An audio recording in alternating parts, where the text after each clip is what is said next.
মিষ্টি আলোয় জাগলো ভুবন, কাটলো আধার রাত। নতুন দিনে আপনাকে জানাই একরাশ সুপ্রভাত, শুভ সকাল।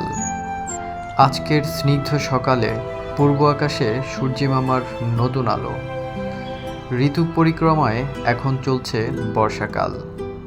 মেঘের গুরু গুরু ডাক আর রিমঝিম বৃষ্টির নূপুর, প্রকৃতি যেন মেতে উঠেছে এক অপূর্ব জলসাঘরে।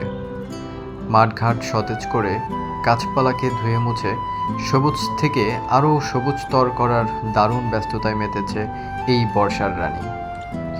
ক্যালেন্ডারের পাতায় চোখ বোলালে আজ 22শে জুন 2026 খ্রিস্টাব্দ, 8ই আষাঢ় 1433 বঙ্গাব্দ, 6ই মহররম 1448 হিজরি। আজকের এই বিশেষ দিনে বাংলাদেশের প্রেক্ষাপটে রয়েছে একটি ঐতিহাসিক স্মরণীয় অধ্যায়। আজ 22শে জুন, শহীদ জননী জাহানারা ইমামের প্রয়াণ দিবস। নতুন দিনটি আপনার জীবনে বয়ে আনুক অনাবিল সুখ, শান্তি আর সাফল্য। প্রতিটি মুহূর্ত কাটুক আনন্দে, ভালো কাটুক আপনার সারাদিন। ভালো থাকবেন সবাই। আসসালামু আলাইকুম।